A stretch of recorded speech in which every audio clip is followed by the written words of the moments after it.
I think there's sort of two buckets of decentralized training. You have data parallel decentralized training and you have model parallel decentralized training. And I think one of the things that happened is those two approaches have been conflated under the same term of decentralized training.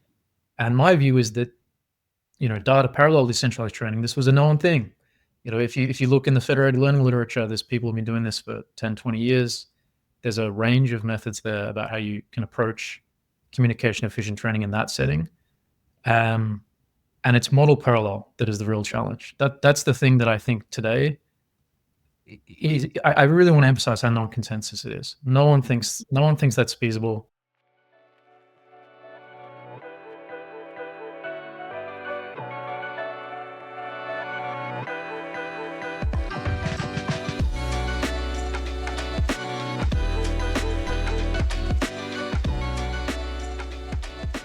Hello, everyone, and welcome back to another episode of Mind with CoinFund. For those of you tuning in for the first time today, my name is Jake Brukhman, and I'm CoinFund's founder and CEO and managing partner.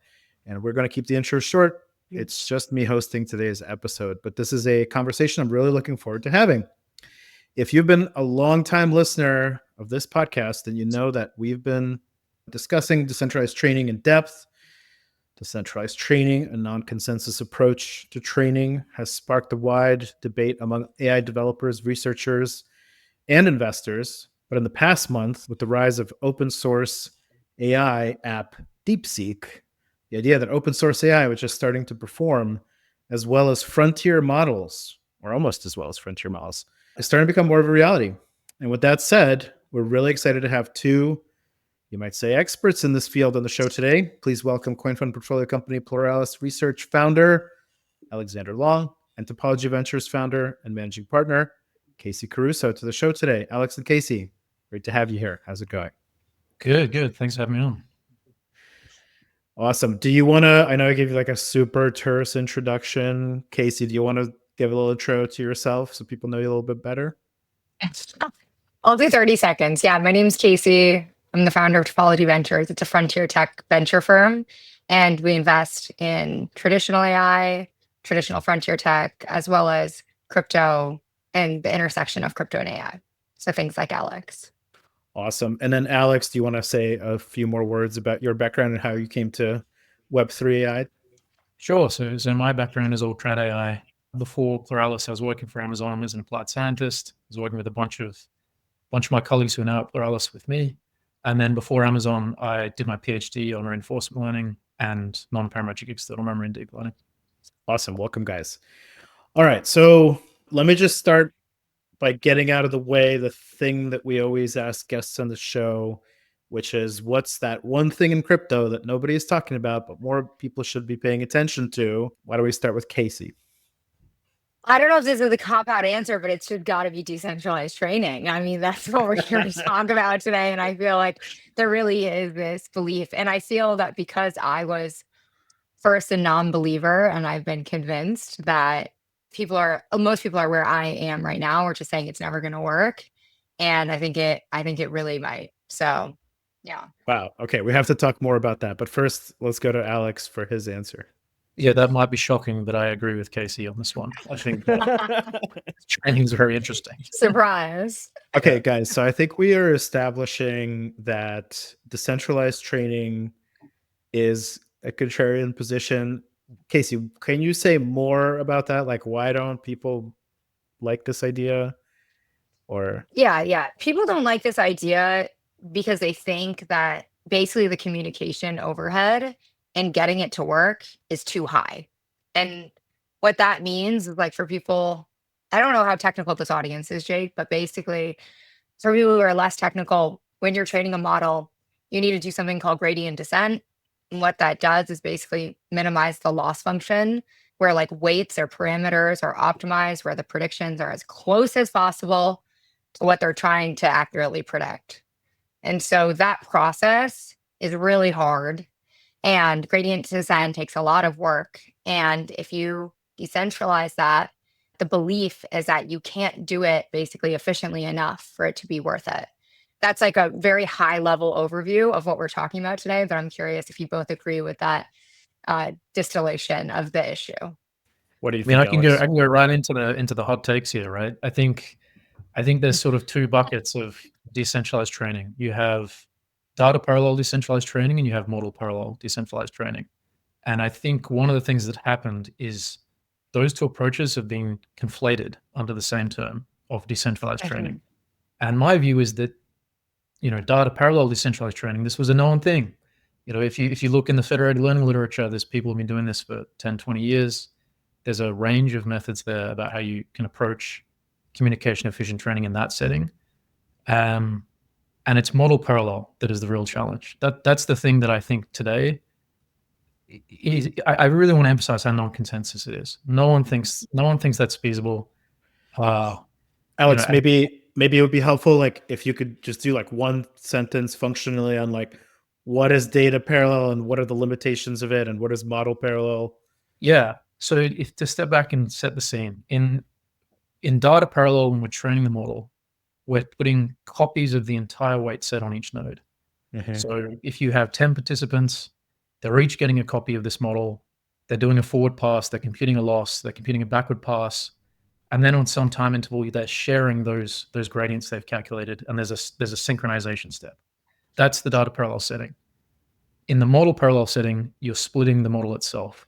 So if you had 10 participants, you would suddenly have, okay, participant 1 has layer 1, participant 2 has layer 2, sort of so through the model that way. And the reason that's so much more challenging is if those participants are separated geographically, it's not just a single communication step at the end of training, it's multiple communication steps during training and the backward pass. And that's why the communication efficiency is just so much worse in that setting. So are you saying in data parallel, you need communication efficiency or you don't need communication efficiency? You still have the problem. The problem is just significantly less pronounced. So you would do a forward step, a backward step, maybe you would do multiple, and then you would sync the gradients, periodically. And when you sync the gradient, that's when it's expensive. In model parallel, it's all the time. I think also we should explain who's using data parallelism today and kind of like what to date. Yeah. Like when we talk about that, this is like how kind of like the big players are doing it today. And I think we should explain that. Yeah. There's kind of this rung of parallelism strategies that go up in complexity. And you can it's probably 4 major groups. The most simple thing is data parallel. That's what we've already talked about. And then there's the whole other bucket, which is the model parallel methods, which splits into sub buckets. In model parallel, you have pipeline parallel, which is the setting I described before, where you split the thing depth-wise. You have another class of things called tensor parallel, where you can, a very rough approximation is think about split the model width-wise. And you have other approaches, expert parallel, fully sharded data parallel, these kinds of things. And you kind of move up this rung of complexity. And in the centralized case today, all these methods used, they're all combined when you train these large models. So Alex, so it sounds like, so in data parallel, if every node has a copy of the model, it sounds like the limitation is like at some point the model gets kind of too big for a given node, right? Is there such a thing? Like, can a model get too big to be held in one node? Yeah, I mean, this is the history of standard centralized training. Is people start with data parallel, and the models get bigger. Okay, I've got 8 page 100s training this model. It still doesn't fit. What do I do? Okay, I have to now split the thing over my devices. So exactly right. That's the limitation. Yeah, memory. There's not enough memory. Okay, so when we go from normal data parallel approaches, which is what I guess big tech companies do in their distributed data centers, when we go from that to decentralized data parallel approaches, so we've seen a few things like that on the market, like Distro, Diloco, Prime Intellect has launched a few models. Noose is talking about launching a few models, right? What are we gaining, or like what's changing as we go from kind of the classical data parallel method to the decentralized? Yeah, I should say as well that the centralized case, they're using a lot more than just data parallel. It's data parallel plus all those other things I mentioned. The kind of thing is you really have you have what you can do within a node where you have very fast interconnects, and then you have what you can do across nodes. That's what changes in the decentralized case. You can still have a big node locally where you can do things like FSDP inside the node. You can do things like tensor parallel because you have those devices are physically co-located within the node. But the difference is when you go decentralized, the nodes themselves are split geographically. Rather than, okay, I have my H100s in this data center. Right next to it, I have another rack of H100s. It's rack 1 is in Australia, rack 2 is in England. And these have to communicate over very, very low band communication.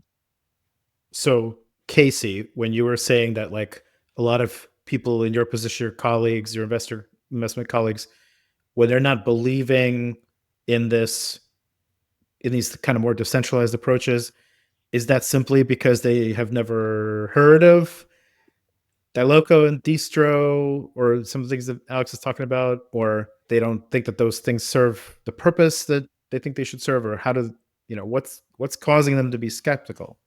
A few things. I think the first thing is the utility of it. Where like right now, if you just have co-located training, it works really well. It's super efficient, blah, blah, blah. So there's like this just belief of like, what are we gaining even? And is it worth the research effort?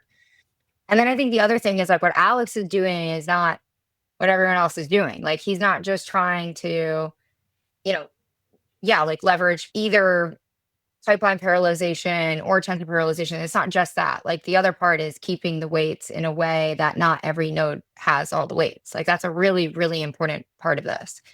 And that's independent from what we've discussed so far. And that's like not really technically been done before, at least that I know of.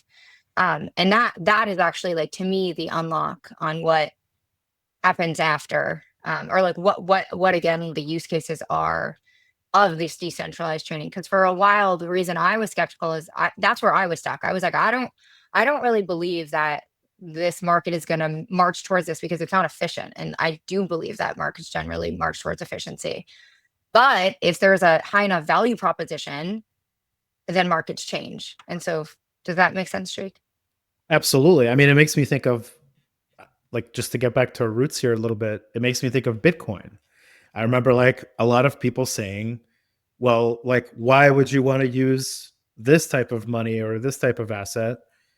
It takes up more electricity than the country of Ireland, and it's not backed by a military, and it's not actually worth anything, and yada, yada, yada, right? But I think what it buys you is that it buys you a public good that implements money or gold or something like that, right? Like an asset that's not intermediated by any particular person, place, government, corporation, an entity.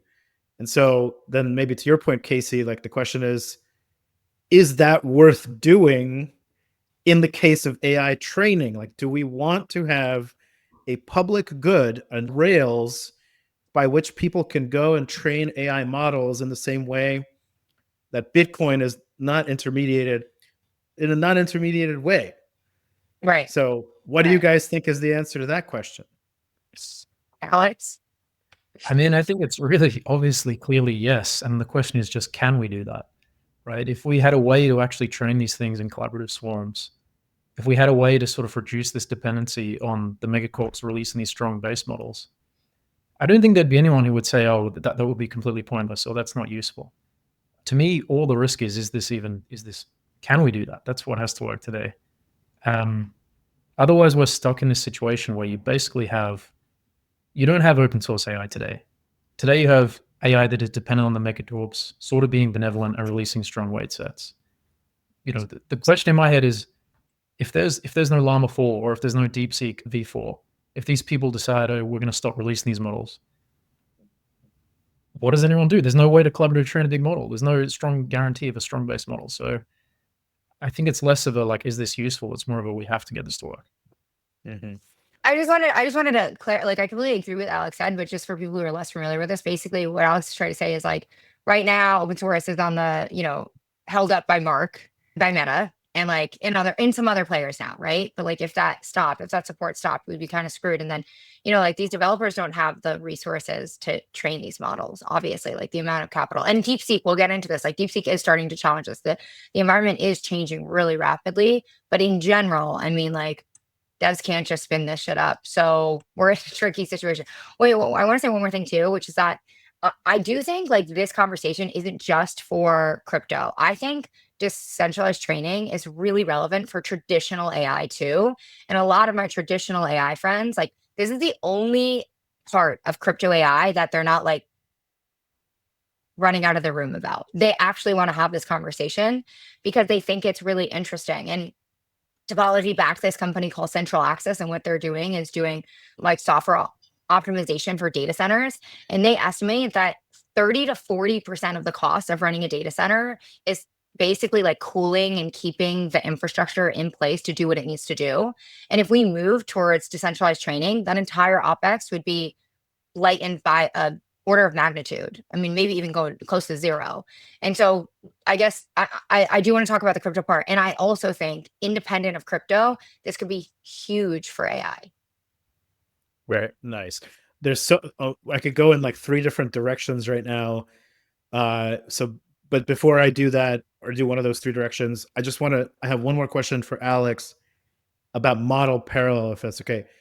Alex, is it the right mental model to say that like because model parallel is basically like linear scalability for decentralized model training? Like if you want to train a bigger one, you could just add more participants and more and more and more.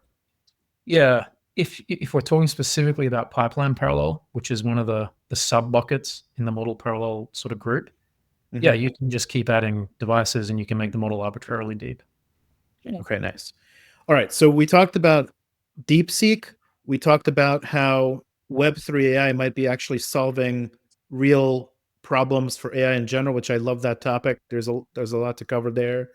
And we talked a little bit about like maybe the social convergence around that from traditional AI. But let's take a minute on DeepSeek here. I think DeepSeek basically is showing people that this narrative that has been over and over with high confidence by people like Ilya Sutskever in public settings, by people like Sam Altman in public settings, who say, it's pointless to compete with us. Like proprietary models will always be ahead of open source. I think that narrative is being smashed. It used to be that there was a trail time of 2 years before something open would appear. Then it became 6 months. Then it became 2 months. Now, OpenAI launches Operator or Deep Research, and almost instantly there's GitHub repositories that are replicating, this functionality. Now, they're not perhaps overtaking the quality yet, and the models might not be as powerful yet.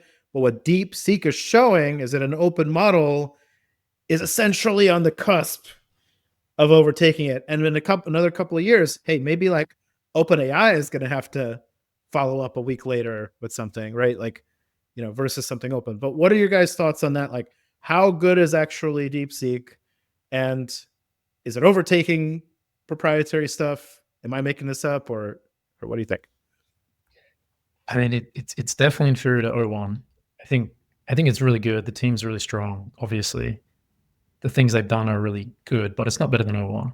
So we're not in this situation where the open source model is better than the closed source quite yet. I think the delta is as narrow as it's ever been. Mm-hmm. Well, I am not of the view that delta is going to continue to shrink.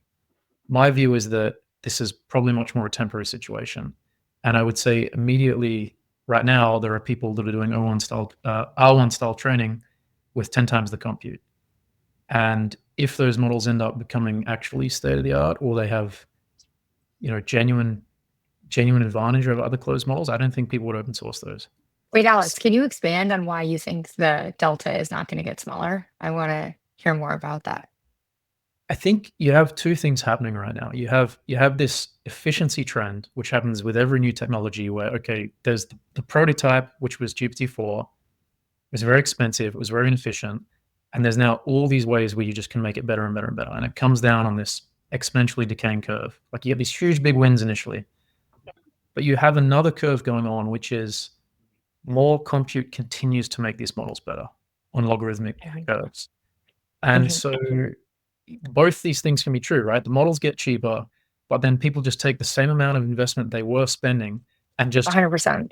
You get a better model. And the other dynamic here is that because the switching cost of the model is so low, the switching cost from the user perspective of going from R1 to O1 to Claude, all that matters is frontier utility. Like, who has the best model? That's the thing that's going to, in the limit, accumulate most of the use. So all the incentive is, well, I just get slightly better than everyone else. I just get better enough that it's a compelling case for people to switch, and I get the whole market. And so you have this continual sort of dynamic here where people are going to keep sinking compute into these models until two things happen. One is marginal increase in intelligence is not beneficial. We're at the point where the models are just good enough for all use cases. Or scenario two, more compute stops making the models better. And my view is we're not close to either of those things yet. Wow, I think that's so cogent of you. I think that's so spot on. I think one thing we were looking at earlier is that just to give a concrete data point of how more compute is still making it better. And there's just this kind of belief that, yeah, more compute, more parameters, better model. OpenAI released O3 Mini, and we were looking through the scorecard of how accurate it is. And there's one metric that OpenAI looks at, which is like, it's called the OpenAI PR. So in programming, kind of like how good it is at doing OpenAI style PRs.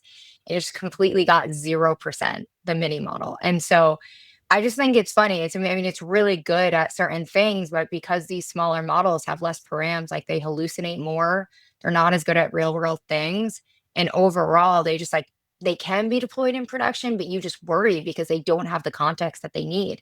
And so I also am in the belief of, as of right now, I know there was this whole wave of specialized small models last year, but I'm just not seeing those come to market leadership. And I agree, maybe it will change. I'm not predicting the future, but at least where we are today. So I'm on your side.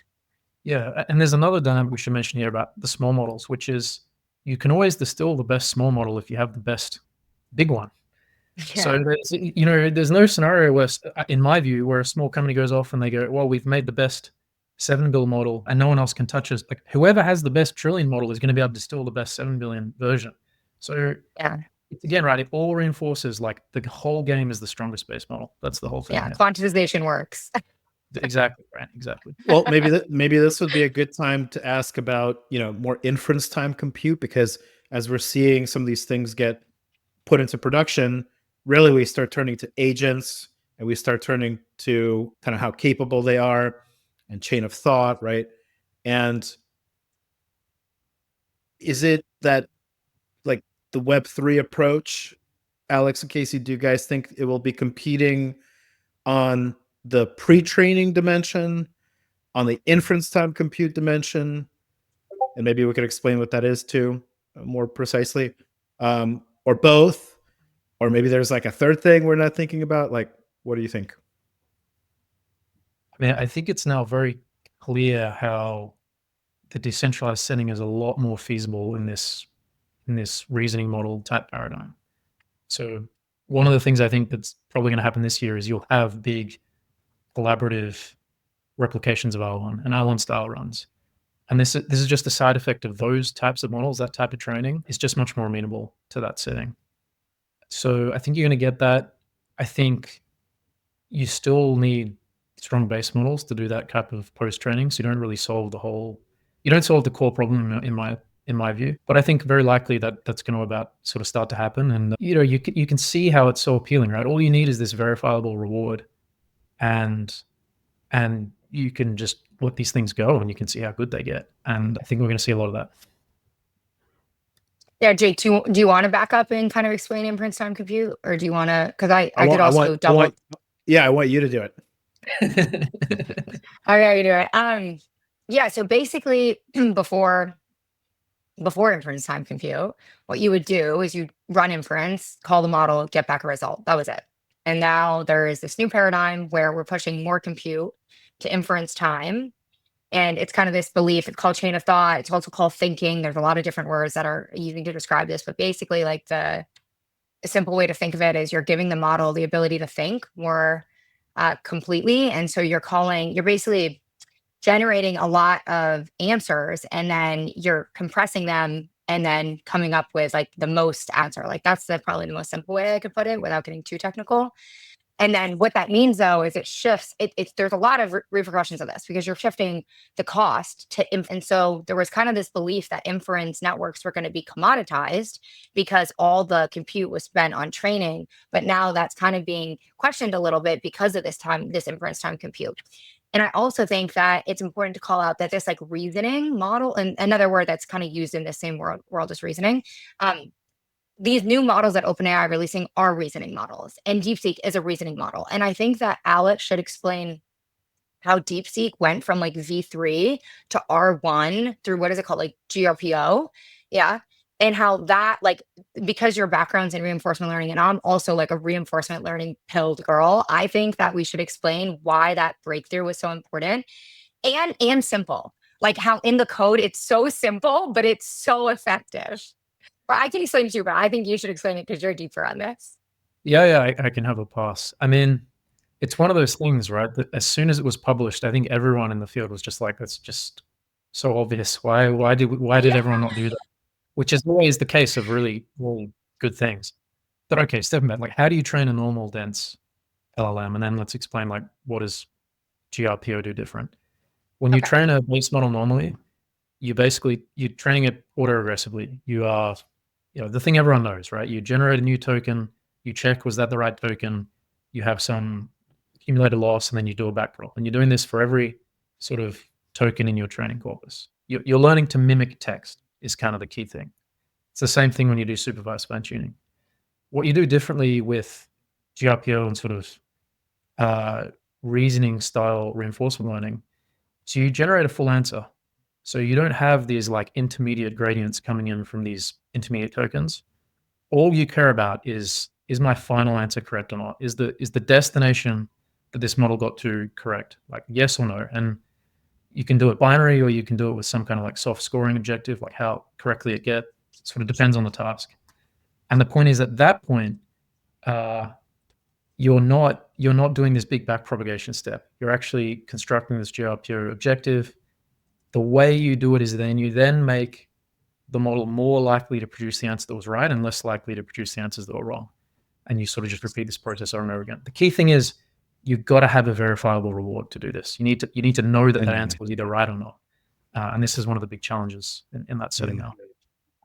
I want to touch upon like one of the three directions we kind of mentioned before, and then I want to go into kind of back into Web3 about how Web3 aids in the process of everything we're talking about. But one of the previous directions, Casey, that you mentioned was, hey, we're actually solving some key problems here. And, in my mind, it's basically like we're helping training happen on commodity or more commodity hardware. We actually see that a little bit with DeepSeek already, because they did not train on the highest end hardware. They traded on H100s reportedly. The question is like, can we get down to like pure commodity hardware? By the way, Google, where Casey, I think you worked in the past, one of the ways that they succeeded is by building data centers from commodity hardware. They were like one of the pioneers of doing that and created a lot of advantages and basically won. So commodity hardware, there's also fault tolerance. I feel like when you're dealing with any decentralized Web3 network, you're going to have machines that go in and out. Now, training processes are very sensitive usually. If you like lose a machine, you might derail the whole thing unless you've taken steps to make those processes robust. So just kind of out of the gate, if you're doing a Web3 network for training, you have to think about that problem. And obviously these like very sophisticated kind of like model parallel approaches that Alex is talking about could also be used to train, it potentially in centralized contexts as well. So Alex, did I cover that? Are there other ways that Web3 AI is contributing to broader AI? Yeah, I mean, it's interesting on the Byzantine robustness stuff. It's like all these problems are actually things you deal with in the centralized case, and they kind of just become way more pronounced than the decentralized case. Mm-hmm. So it's kind of like you're solving the harder version of the problem. Like, for example, you do a standard centralized run, you actually get things like bit flips and devices going offline just because if you're using 10,000 GPUs, like things break, or like a cosmic ray hits something in the communication and stuff goes wrong. So Byzantine robustness is actually studied in that setting. It's actually like deep literature there. And then when you move to the decentralized case, you kind of just go, okay, now people can be actively malicious. So it's now a harder version of this like sort of already well-studied problem. So as far as advancing like the literature side of things, it's less about you're creating like whole new fields, and it's more about you're dealing with harder cases of these existing problems. Yeah.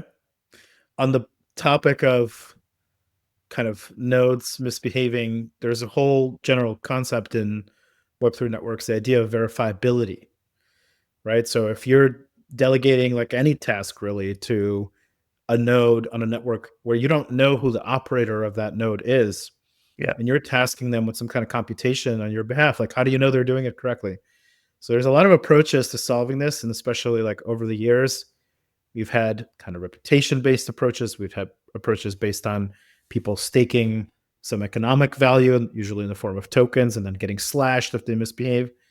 More recently, there's a trend for a very high degree of verifiability. Like, for example, you now can use zero-knowledge proofs to actually fully verify computations. Or another way of doing something functionally similar is using a TEE, which has different security trade-offs to ZKPs and different kind of profile. But I would say, one company in our portfolio called Giza is actually working on fully ZK verifiable AI inference. Now, because ZK is at this moment in time in 2025, like still adds like a very big overhead to your computation. Can't really do it on LLMs yet. But what Giza is showing is that when you do it on even smaller models, decision trees and things that, little agents that optimize certain tasks in DeFi for you, or like manage your vaults and move your money to the highest yielding vault, or like roll your perps and stuff like that when it's time. Those things are still very, very useful, and they're fully verified, and they might be managing like millions of dollars, so they should be fully verified. And there's a lot of demand for them too. So it's kind of an interesting point. It's like you don't necessarily need to get to like LLM intelligence to have AI inference in a decentralized context be very useful. So Jake, can I maybe ask a that's follow-up question on that? of course. Okay, so I'm curious, like for the non-LLM use cases, just from like a Giza standpoint, what is like the demand right now for that you're seeing? Well, Giza launched Arma Agent. It's arma.xyz. You guys can go take a look. And it's a very simple thing. It's just kind of like looks at all these yield-bearing protocols, and then when it notices that you could get a better yield somewhere else, it sort of like flips you to that one, flips your capital to that one automatically. The point is that the agent can interact with DeFi sort of autonomously. And it's kind of funny, but like most of the capital right now, like 99.9% of it is being channeled to Morpho because that's the one that has the highest yield, right? But the automation is the cool part. And we could see like a lot of founders in this market, they talk about what they refer to as DeFi, DeFi using AI, as kind of a key use case for useful agents. So that's why we're excited about it. Can I say something on the verifiability? I think it's an interesting part of my story, right? So my whole thing was I became convinced the model parallel could work. And as soon as you believe that, then you run into these two problems you mentioned of the verifiability and incentives. And this was actually the thing that made me realize I need to go and engage with crypto land and go and figure this stuff out, because like you said, all the verifiability is a well-studied problem in crypto. Work verifiability is all these work streams of people that are solving it, from like the game theoretic to the ZK to the TEs. And when you think it through from first principles, that's why this sort of combination of these two fields actually makes sense. Okay, we can do large-scale collaborative training. Suddenly there's multi-parties. How can we need to verify the work in some way. This is a well-studied thing in crypto. You have to engage, you have to figure this stuff out. And then as soon as you have that, how are you going to incentivize training? You can't ask people to just donate a huge amount of compute. And this is the other thing that's just extremely well studied in crypto. That's sort of my argument for why this makes sense. There's actually probably like a super interesting discussion on the incentives part too, if I can go a little bit of a tangent here for a minute, because I think like as we've watched blockchains kind of come up and compete and try to steal each other's customers and projects and stuff, they've always made this case that like, oh, like, well, we'll just launch a new token and then people will be like really attracted to the upside of that. And then they'll come over and we'll be able to use these tokens as incentives.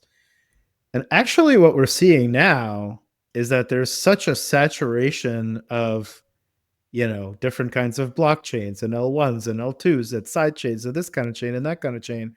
And everyone has a token rewards program that now it's not like a no-brainer to switch to a new thing. Now you have to take into consideration the risk that, hey, like maybe that platform won't make it and maybe that token actually won't automatically go up like it always used to for the last 10 years. So I would say it's become a little bit of a tougher market for incentive programs, especially in a market like this that we're seeing in Q1 of 25. There's like so much volatility short term and like tariffs and interest rates and all these things.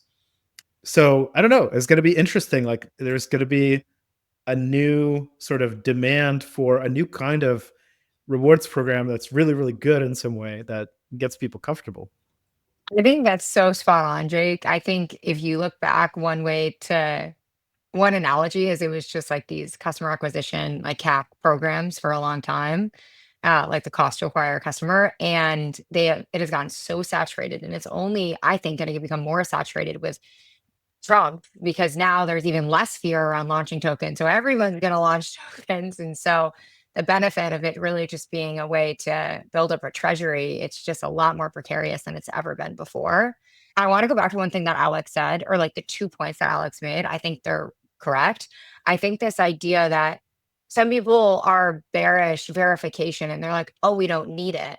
I would love to have one of those people on the podcast because I would just love to hear their rationale because I think you absolutely do. Like, how possibly would you do this without verifying? Because like just game theory, people are gonna misbehave. People are gonna try to get away with the cheapest thing. And so if you're not having some checks and balances, verification, it would never lead to a result that would be useful. And so like that like core assumption in the dependency chart of this all working has to lead you to crypto. Like, and if you don't believe that, yeah, again, like I'd love to chat with you about that. Oh yeah, people will definitely be, distilling cheaper models that kind of look like the model that you're trying to inference, telling you that that's the premium model and saving a lot of money for themselves. Yeah. Not only that, right? Like if I don't like a run, I can go in and just start putting in random gradients, and I dropped a bunch of people's effort. And there are people, I don't think anyone has any doubt there's people in the world that would do that for fun. So yeah, exactly. Even if not for profit, just for entertainment. Exactly. Okay, so maybe that's a good segue into the next part here to talk about monetization opportunities, or really like the way that I think about it. Let me paint you guys a picture. The way that I think about it for AI networks is that they're just another form of like Web3 public good networks, meaning there's this big, giant, almost you might say monolithic, network of nodes whose job it is to train these models. And the reason it's public is because eventually, like, you'll be able to join it if you want. Like with many Web3 networks today, like if you wanted to, be a video transcoder using your GPU to do that on live peers network, you could just, spin up a node, kind of stake some tokens and join that network. And it's all like fully automatic. That's cool. So I see this big, giant, open network of nodes, and together they can come and train a big model. Now there's an obvious question there, Alex, which is, look, Stability did all these open models and, maybe some other companies as well. But what so far everyone has failed to do is to monetize them. So how does it make sense to have an open public network to train stuff when, we already kind of know that open models don't really like make money? Yeah, excellent question. So Pluralis is sort of the 2-act thing. Act 1 is model parallel is feasible, but the whole Act 2 is, my view is that model parallel gives you this path to monetizing at the model layer, and that monetization right now at the base model layer is the thing that's completely missing to make what people would call open source AI actually sustainable? Like if you think about what we have today, right? There's two release paradigms. There's centralized development where you train the model, you incur all the cost, you release it, you can monetize it. Very straightforward. Then there's everything that fits onto the bucket of, quote unquote, open source AI, where the idea is someone at some point incurs a big cost and then gives the result away in one form or another.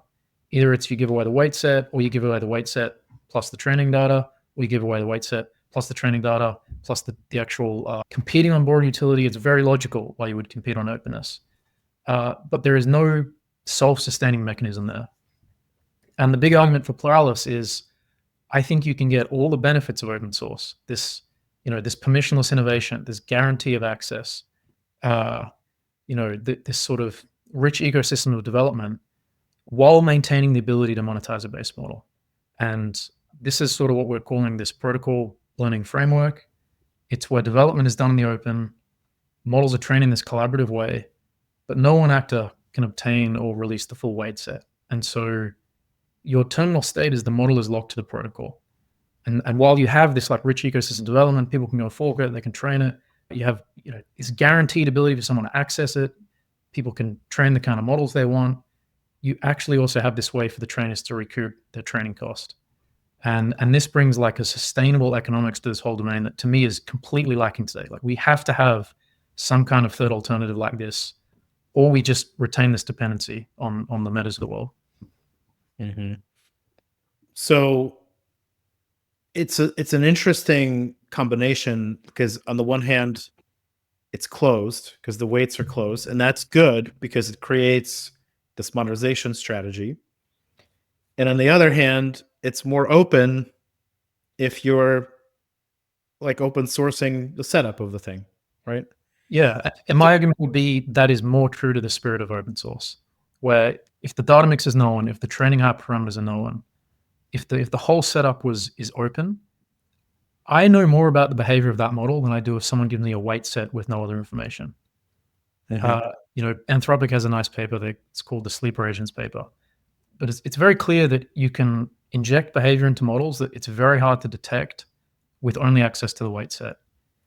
Mm-hmm. You can't do that if the training data mix and training setup is known, because people can see that you tried to manipulate it. So basically this creates a situation where, I can sort of I could source some capital, I could create a model, and then I have a business model on that model, which is great. And then someone can come along, they could use my model, or they could source their own capital and sort of do the same thing or try to like innovate on my setup and stuff. And then maybe they'll create something better, and then people will, use that. And this is a very familiar thing to crypto people in the sense that like in the past, you could have bought into a new blockchain, or you could have maybe like started your own. And a lot of people who started their own kind of got a better return until that market was like very, very saturated, as we just discussed. But in your model, Alex, in Pluralis' model, wouldn't that mean that like a lot of people would come in and like unnecessarily like recreate a bunch of the same model and then just try to capture like people's attention, like to use their thing instead of your thing? I mean, I do think when you create new markets like this, you almost always have chaotic behavior at the start, and then it consolidates into sort of rational economic style behavior. So short term, I think that's totally possible. It's, in my view, it's more of a feature than a bug of the protocol. If you have trainers having direct ownership of the model, they're the ones that are directly incentivized to drive use. It's not Pluralis's job to go out and say to people, you have to use this model over this model. It's the key thing is you have this ability to monetize the model level. And once you have that, then you can have these, okay, someone's building on someone else, you can have programmatic value flow. A model is using a data set, you can have programmatic value flow back to the data set. This is, in my view, the missing piece that allows actual value through this whole stack is monetizing the model level. Mm-hmm. Hasty, can centralized, or will centralized and decentralized AI, will they converge together, or will they be sort of separate? For like right now we have Web 2 and Web 3 people, but they're not like quite converging yet. What do you think the process is for AI? Well, I want to talk about open source a little bit, take crypto out of it. Just open source is fascinating. It's a super strong community. It's been around forever. It's very interesting because it's not driven totally by financialization. It's genuinely a community of people that want to push technology forward. Some of my best friends are just open source devs. So that's what they do because they have made enough money and they just want to contribute to open source for the betterment of tech for real. And I know that's hard for crypto people to imagine, but there are people out there that do. But if you think about how open source works today, like the reality of it is mostly it's open source backed by a bigger player. We already talked about Meta as like a concrete example, but another one that people might be familiar is like Vercel and Next.js. Next.js is a super, super well adopted framework. And the only reason, not the only reason, but the reason it's really able to be maintained partially is because it's backed by Vercel. And there's a ton of examples of this in traditional Web 2. And the reason I call this out is because what Alex just said is exactly the point that maybe like Next.js is possible by open source developers because they can just, create a JavaScript framework and that's not high overhead. But these open source devs can't even contribute to the model layer because of the enormous cost to even start playing around. And so it's like open source is not like that community can't even tap into the lower level yet. And that to me is just, it's crazy. Like, it's just crazy that there's these group of people that can't really do it. I mean, if you have money, if you have connections, sure, whatever, like, there's nuance to everything I'm saying. And I don't want to be like too blanket with this, but at a broad stroke, that's how I see it today. And so what we're talking about here is so big in terms of the impact and domino effect it wouldn't just have for crypto, but just in terms of development of software development at whole and unlocking this monetization. It's like, I don't want to go too much on a tirade, but I think the last thing I want to say is that, monetizing open source is something I've been thinking about for a long time, like years, like a lot of time. And because I think it would make it more sustainable. And I think if you could add a financial benefit to this, it would just, the whole community would even further flourish if you did it correctly. And there's a lot of companies that are going after this from a variety of different standpoints. Like you put the model in a TEE and then there's like a lot of things going on. But this strategy of breaking up the weights so then you can't copy it, but you can still use it in an open way where we're not worried about, our brains being uploaded to Sam Altman's machine and we can still contribute to capitalism and work in a sustainable way. That is so sick. Love it. Love it. All right, guys. In the last segment here, I want predictions. I want predictions for 2025. What do you think is going to happen in decentralized training or decentralized AI in general? And what should people be thinking about? I think we're going to see some stuff coming out soon that is going to probably draw a very large amount of attention to this. So I think the field sort of moves from being still somewhat fringe to sort of very square, sort of in the center of the narrative. I think we hit the academic tipping point this year is my thing. So if you look at these big conferences, there's these trickles of interest that are showing up. And even just if you look at the ICLR papers that were released, that were accepted the other day, there's there's about 5 to 6 papers which are taking this domain seriously. And these things really happen in tipping points. Like the word gets out and suddenly everyone is working on this. And especially in an area like this where the sort of potential impact is so large and also academics are completely locked out from this layer, you can see how it's going to suck a lot of attention. So I think this year we sort of start to see real serious legitimacy in the academic side. I think we're probably going to see some very large models trained in this way that sort of put the whole thing beyond doubt. Right now, it's still me and a few other people saying crazy stuff that no one believes. This year, we just see some just demonstrations that it all works. And I think the sort of trickle of interest in this area sort of turns into a flood. That's my prediction. Nice. What about you, Casey? All right, I want to hear yours too, Jake, after this. I think reinforcement learning becomes like a favorite child. I think last year, LLMs were the word. I don't even know how many people know about RL, but RL is such a powerful tool. And I think DeepSeek is not the first, but DeepSeek really brought this to the forefront, I would say. And so I think that continues. And then I think much bigger models are going to be trained. Like I messaged this to Alex. I'm like trillion parameter model coming. I just think that's going to happen, and I think it's going to be wild. I hate putting out numbers because I'm probably going to be wrong, but I'll give it I'll give you the prediction because you're asking. Nice. I like that. 1 trillion. My prediction is very simple. I have DAI summer in my Twitter handle right now, and I have had it for a few months. But basically, where I'm coming from is this very simple idea that, retail investors want to invest in frontier AI, but they can't because they don't have public stocks that give them access to frontier AI. And they can't get into the private funding rounds of Anthropic and OpenAI and Perplexity and Mistral and all those companies. And so the most sensible way of getting exposure is through crypto tokens. Now, the crypto AI space has been very, very noisy. It has been very filled with meme coins. It's currently down. It's, a lot of people are giving up on it. But as you and Alex are pointing out, there are a number of companies in this space who are solving real hard problems in AI. And once people connect that fact that like crypto AI is actually really important, very real, and the only way that you can invest in it is through crypto tokens, that's when DAI Summer 2025 happens. So that's what I'm here for. That's my prediction, is that we'll be in a very nice bull market in this, at least in this space, but hopefully in all of crypto this summer.